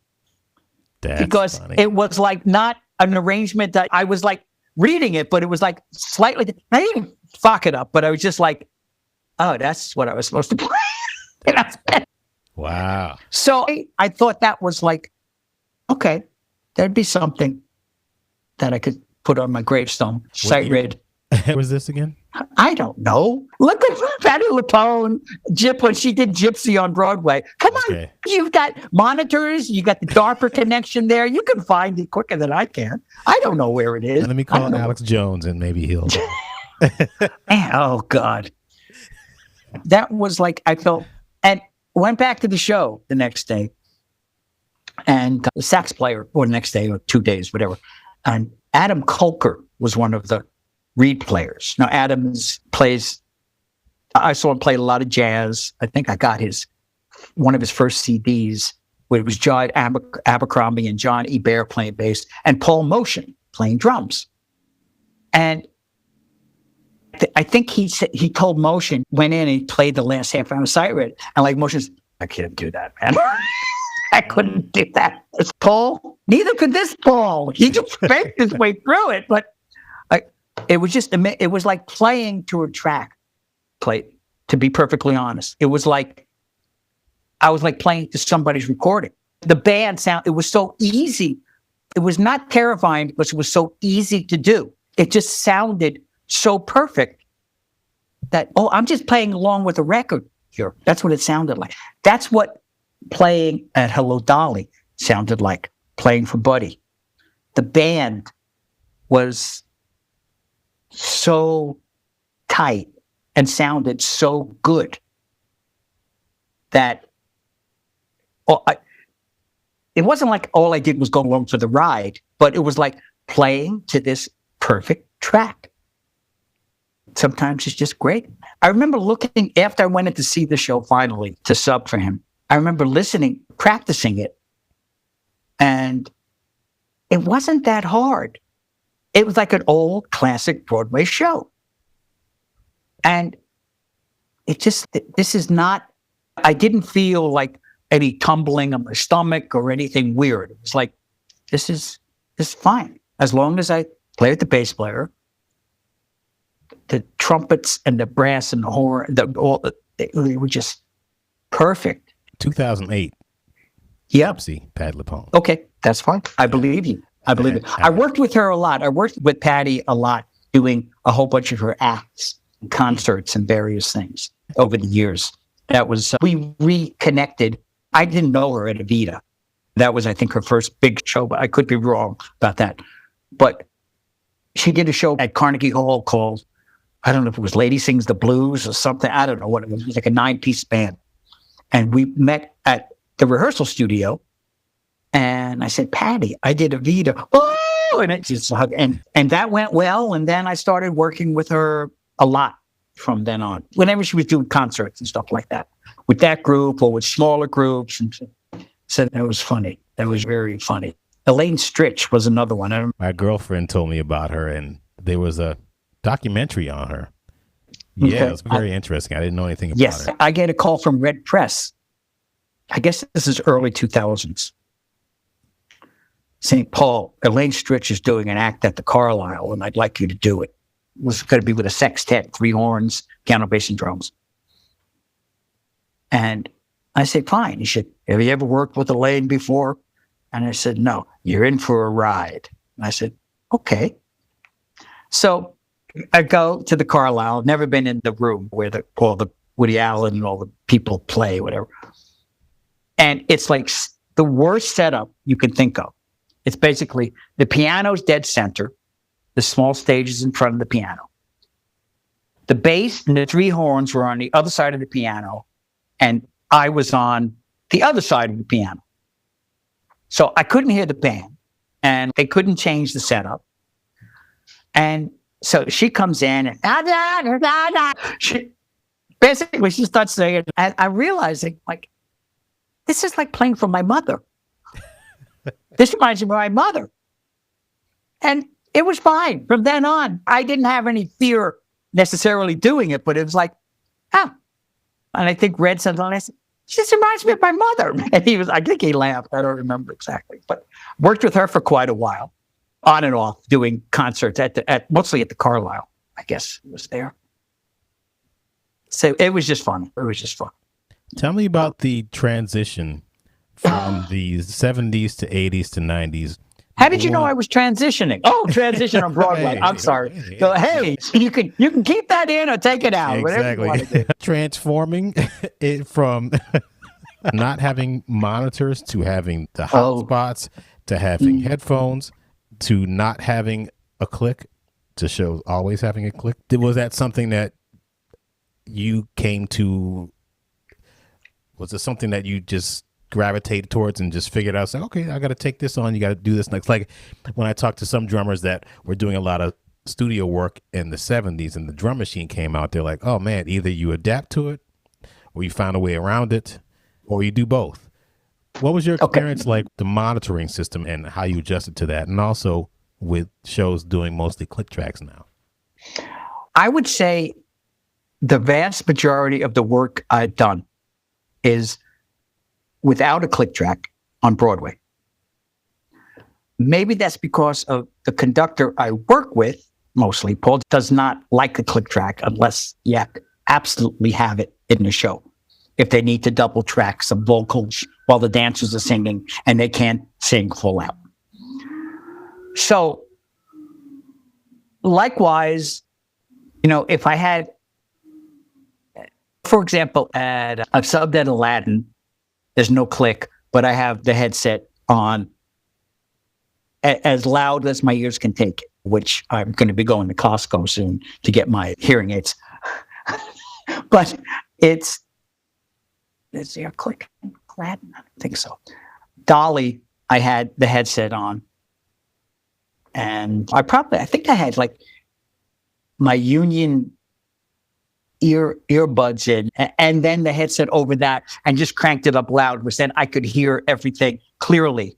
Yeah, I just haven't done, I'm being honest, I haven't done a lot of shows with click tracks. And that's been the way my career has gone. And so I do know, and one example, I did the show called The Frogs, Lincoln Center.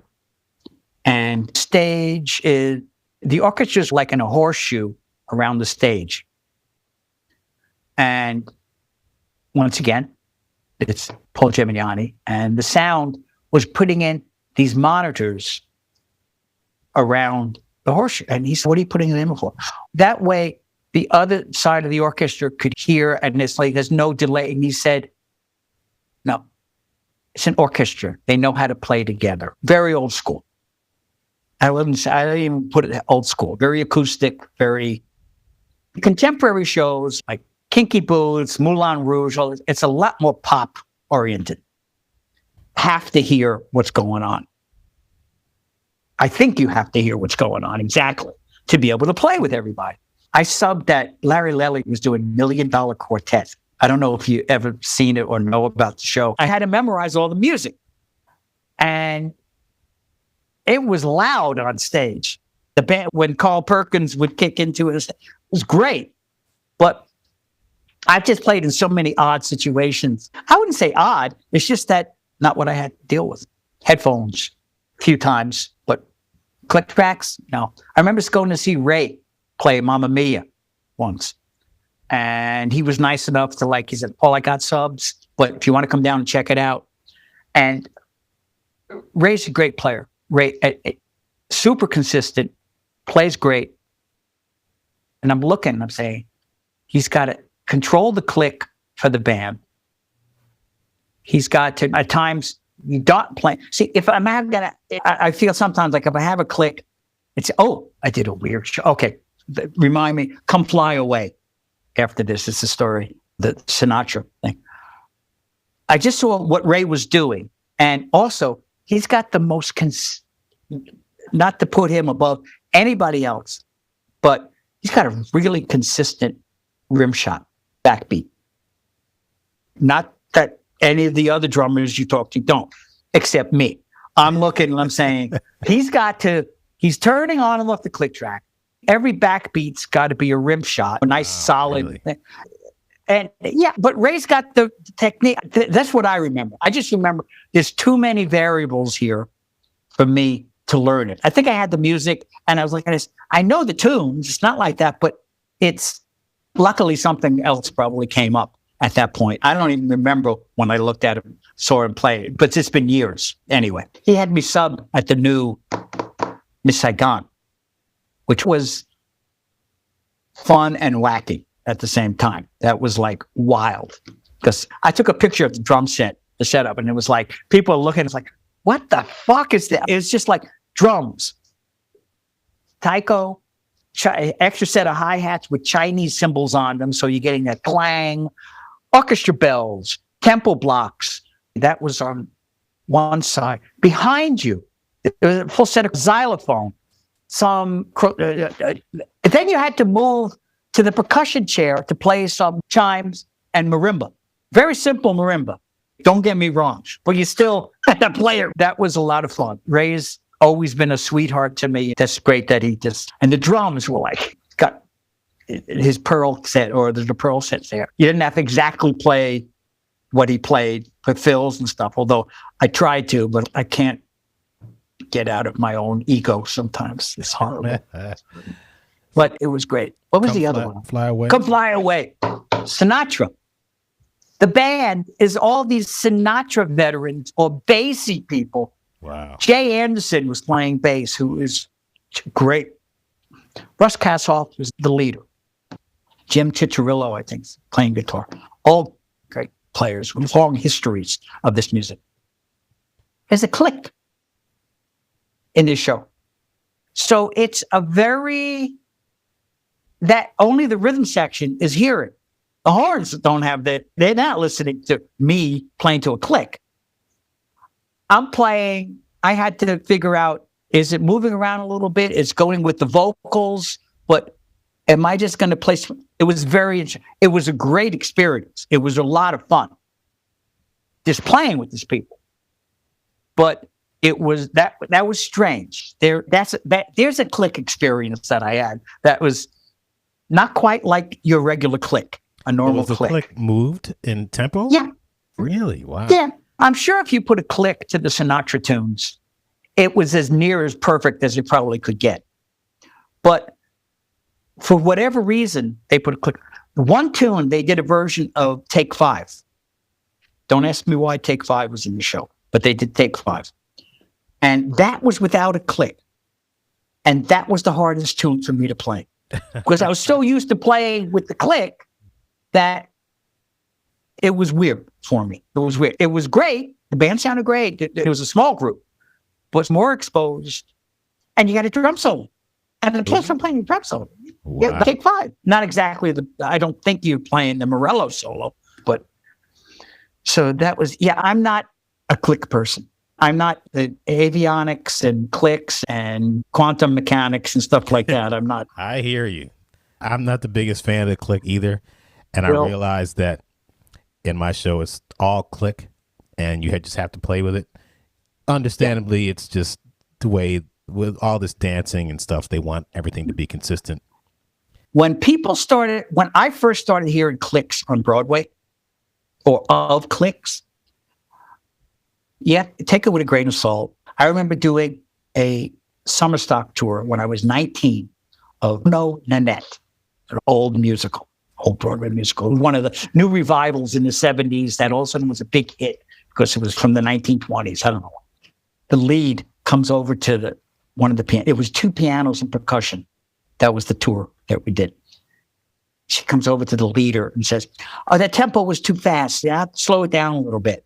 And she walks away and turns to me and says, "Don't do anything differently." I said, "Okay." Play the tune again. She comes over and says, "Oh, that was great." And he smiles at her and he turns to me and says, "So, okay, jumping in time 40 years, 30 years, whatever, clicks start happening. And it makes it more right and more dependable time-wise. But to me, and who am I, that's what Broadway is. It's the conductor interacting with the orchestra, interacting with the stage. So is it Broadway? Yeah, it's Broadway, but it's not the classic Broadway. And things change. Things change. On pop shows, yes, it makes sense for there to be that lock-in. I never heard, for example, speaking of the Grand Rabbi, Warren Oates, I never heard The Life, the show we did. But the band, they must have been grooving, and I don't think they had a click back in the early 80s. They could have. I don't know. But I imagine bands, you just said the drummer and the rhythm section were trusted and played. Not that you're not trusted now, but clicks have become so ubiquitous rather than this is what it feels like. This is what it's supposed to feel like. They wanted that, and they were getting that, and they do get that. I think just popular, even saying that, I sound like a dinosaur. More things are on the click or quantized or whatever, and it's like people are used to that. It's not, the conductors are used to that.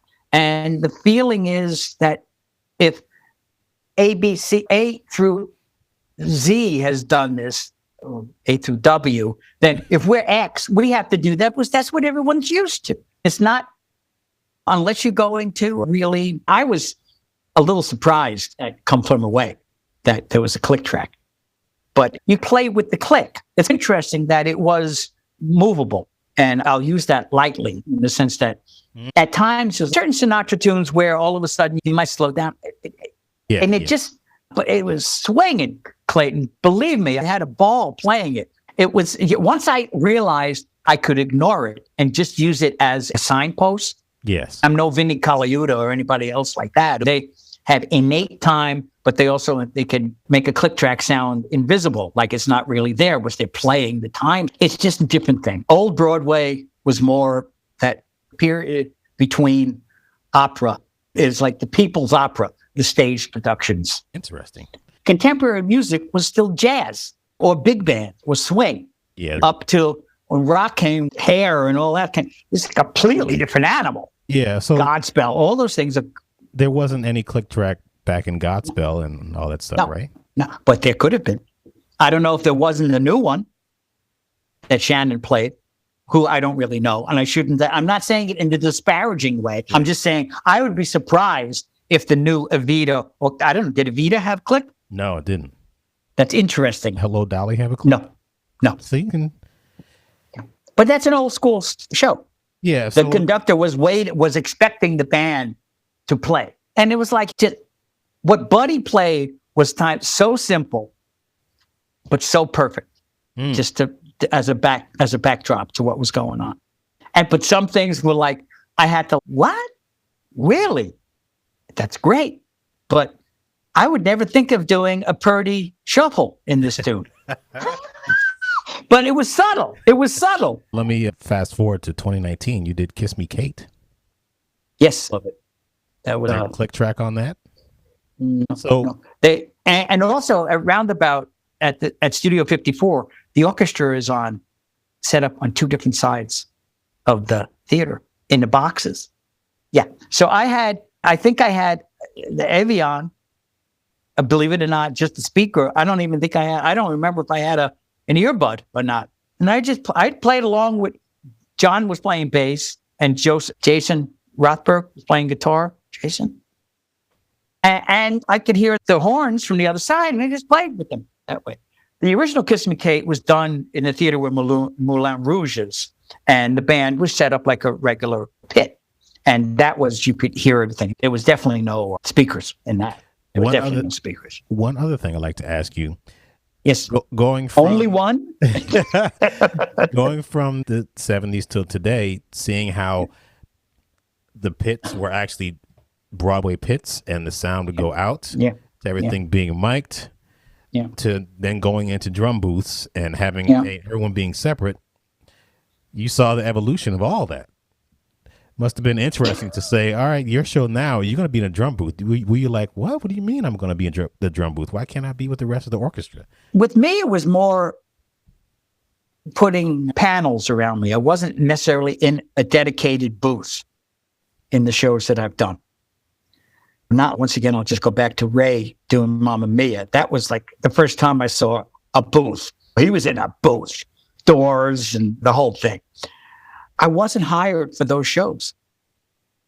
Through the grace of the powers that be, and I'm mostly contractors, I'm not talking about a higher power, to talk about in any intelligent sort of way about drum booths or the separation that much. The question is intelligent. What I'm saying is my experience was never like that. At Cats, I remember, was the first time I was in a show where the orchestra was on stage behind scenery. But we were in an open floor, and the trumpet, most of the band was on floor. It was stage, whatever that part of stage is, stage left, stage, the right side of the stage. I've only been doing Broadway for 50 years. I still don't know what stage left and stage right is. So there, and up top were 3 trumpets and 2 trombones and a vocal booth for backup singers up top. But nothing was enclosed. Nothing was enclosed. It was live sound. You could hear everything. The second time, it sounded like synthesizers and drums and the occasional solo instrument. Oh, there's the oboe. Oh, there's the trumpet. The heavy-side layer thing or whatever. So the sound people, the producers, the director decide what they want you to hear. The producers is an interesting thing. I subbed there for Larry Lely. Larry was doing it when I was there. When I was doing it when he was there. Went to see the show. My wife got tickets for Father's Day. I went with my mother-in-law and her. I went down to the pit, said hi to whoever was talking to me. Not everyone's talking to me. Then I went back to the seat. We're like 6, 7 rows back. The overture starts. It sounded like someone was punching you in the face with the music. It was like a Technicolor musical on steroids. The choreographer, who shall remain nameless, Susan Stroman, loves everything to be as loud as possible. And then the dance accents will be louder even. So I remember the show starts with it was some subtle choke cymbal stuff and can't even hear it. It's just a blast. And didn't sound, no acoustic sound at all. I heard no acoustic sound at all with everything coming from the speakers. And that's the way it is. It's like movies, albums, it's live in that the band is live, but it's not like what I think of as live sound. I don't know. Last thing, I once saw after 9/11, when the Winter Garden was finally opened again. I remember going there with my wife and daughter, and they're actually going to be doing a concert. The Concertgebouw Wind Ensemble or European Orchestra or something, but it was the wind, oboes and bassoons and stuff. And I could hear them on stage. They were playing through something. And it's, oh, this is nice. The acoustic sound, you really have to listen. Then the sound man turned the microphones on. And it was like, I don't want to listen to an oboe or a bassoon through a speaker because it sounds like an oboe or a bassoon through a speaker. I like a smaller, more intimate thing, but that's just me. So I've always, with sound people, God bless them, they have to work. But I've done things with singers where it's like, could you turn the monitor down? And you're still loud. Could you just turn this monitor off? I can hear the singer perfectly well from where I'm sitting or through other monitors. I do not need this monitor at 9 and you won't put it down. So just turn it off. It can get curmudgeonly sometimes. But then again, I'm not working a lot these days, so it's great. It's working out all the way around. After 50 years of working many shows, it's pretty impressive, man. You've done so much. Over those decades, did you ever get endorsements from drum companies? Okay. I like Pearl. I like GMS when I played them. I like DW, except for their hardware. I think their hardware is an abomination. It's like I hurt myself trying to untighten and move things. I don't know who thought of that. The drums are great. The drums are great. I have no problem with most drums, except maybe Kent or Zimgar. My first set of drums was Zimgar. Wow, orange drum. But no, he was a North endorser. Remember North? Yeah, North drums. Yes. He used North exclusively until they went out of business, and then it devastated him, and he could not find another company with that North sound. That's why he picked cats. They couldn't put the drums in the pit. I do remember looking at Modern Drummer and seeing those drums. Man, those are wild. I knew some people who had them. And I guess the sound goes out, but doesn't the sound go out normally? And it's a great gimmick. It looked great. I don't know. I know we used the Octaton, the camera stuff and all that shit. I wonder how you pack up those North drums. Did they have like cases that were like? Yeah, they looked like giant mushrooms. It was like the cornucopias. You can put your holiday turkey in it too while you're waiting with freezer packs. Don't forget to check out Dreams, though. Yeah, the Billy Cobham. Do that. Really, seriously, you'll be like, what? Whoa, man, this is funkier than the first album of Mahavishnu, which is a great album. That's another album that I listened to and I get scared of, and I didn't listen to for another 40 years. Then I actually transcribed a couple of tunes, and it made sense. Some great stuff, man, on that first album. Fire, is it? Inner Mounting Flame. Yes. Those titles back then were just great. He was reaching noise. He's still into, I guess, the whole meditation thing. What is that the tune? Visions of the Emerald Beyond. Yeah. After the first two albums, I really didn't listen to him much after that. Any of the other drummers that played with him. Birds of Fire, which I love that album, man. I'm trying to think of the first album. There's a tune in 9/8 that starts with the drums. Meeting of the Spirits. Oh, yeah. Oh, yeah. Man. That shit is no joke. Man. I love that beat. And then he comes in with a tambourine after the first couple of bars. And it's like, wow, he's playing wow! But it took me 40 years to listen to it again and realize, I'm slowing it down. And now I can just, in my head, I'm just doing, if I play that underneath it, it's like really? 3/4 and a 3/8 or a 6 2 and 3 and 1 2. It's 9/8. They do a lot of things in 9, weird things in 9, subdivisions. Okay, enough about me. Enough about Billy. And so I have no endorsements. I have no life. What else? What else are we going? And you are retired now? I am retired. I started collecting my pension about a year ago, late 2019. And then the proverbial shit hit the fan in March 2020. I was playing a bit in the beginning of 2020, and in the end of 2019, it was not important. But I was doing some stuff, and then the thing happened. And I'm playing occasionally now, here and there. I just played Friday night with very occasional, just like either sitting in or doing an odd job here or there. I just did a very strange gig this week. It was all James Bond music. Really? Which was interesting, but I'd have to talk to you about that off recording. If there was a third revival of Cats and they're like, Paul, I want you to play it, would you do it? First of all, Paul wouldn't do it. I'm pretty sure he wouldn't do it. I think my days of watching someone wave their hands in front of me are over. It'll run for another 13 years, but I want you to play all 13. If the pension stays okay, then I really don't have to worry about it. I was fortunate at the time when I don't want to get into the pension discussion because that could open up a can of worms, but I'm fortunate I've got what I've got. Very fortunate, very grateful for it.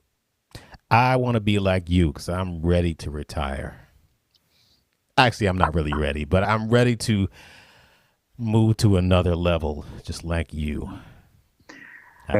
You've got a lot of fingers and a lot of pies, Clayton, that all seem very intelligent and very good to do. And other than playing, I just say playing has been great in some ways.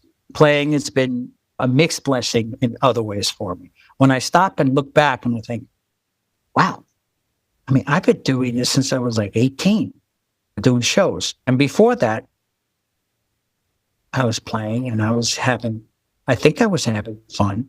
Then school. Was I having fun in school? I don't remember. I just all of a sudden, it's like I'm 67. Wow. Hey, man, I've only been doing this 21 years. You've been doing it 50. I don't have 30 more years, man. I'd be 85. Look at Roy Haynes, man. He's 94. He's still playing, but he's Roy Haynes too, exactly. Man. And this is the Broadway Drumming Podcast. And thank you so much for allowing me to change my mind so many times. Yes, hunt him down. I was like on the bus in the back and had my binoculars looking. Is that Paul in the front? That's him. He's still alive. Good. Some contact here. No, but thank you for spending a couple hours with me. And it's just great to hear your story and see how things have changed. Last story. Yes. Yeah, this is my... Break it down. I subbed for him at The Boy from Oz, which was Hugh Jackman story, a solo act about Peter, the songwriter. Oh my God, Peter, who's married to Liza Minnelli, wrote Rio. Baby was me, I go Rio. He's Australian. I can't remember his last name. But Brian had me ask me to sub. Peter Allen, thank you. So Brian asked me to sub. And I don't remember the bass player. Dan McMillan was playing percussion. Brian's kit was a 5-piece kit. He had a wood block. He had 2 18s, I think like a K, and an 18 Sabian that was like not a pristine model cymbal. And he said, I'm going to crack it. It sounds fine. I don't need to put a good cymbal in here. He just had this small kit. It sounded great. It was such a pleasure seeing. And he said, oh yeah, and at the beginning of the second act, we go on stage and we play with Jackman. I said, you do what? He said, yeah, and there's no music. We just play whatever he asked. So I played a few shows, and I'm sure I got axed after a few shows, but it was a great experience playing the show. And my wife, just as an example she said, you're playing Boy from Oz tonight for the first time, aren't you? And I said, yeah. You don't seem that nervous. And I said, the song is just playing tunes.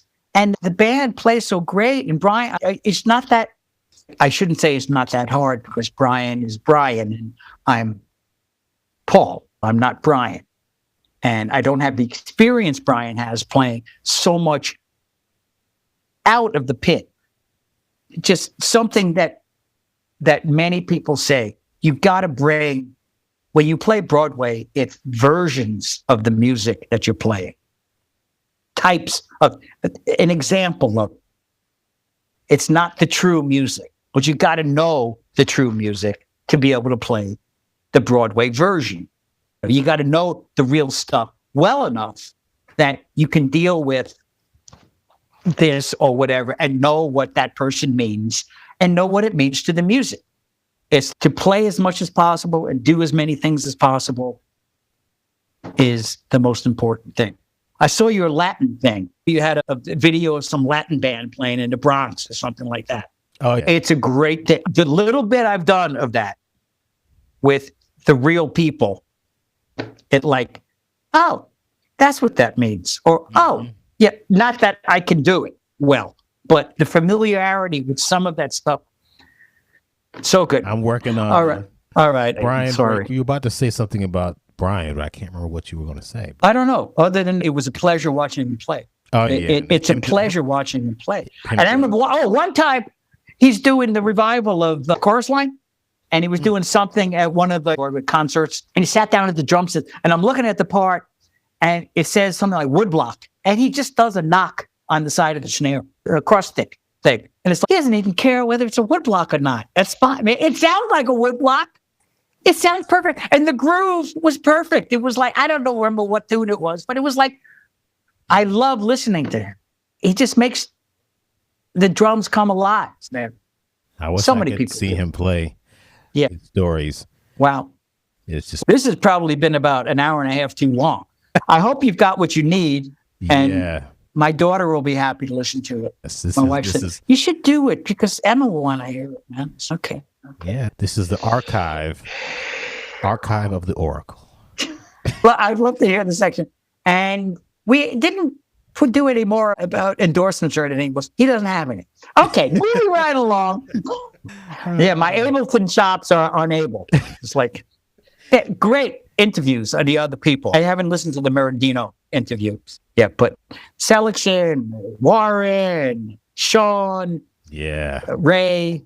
It's great, Clayton. This is great, man. There's dozens more coming. There's so many people I've already talked to, and there's so many people that I want to talk to. Larry. Yeah, Larry, I got to get Larry on the phone. He already agreed.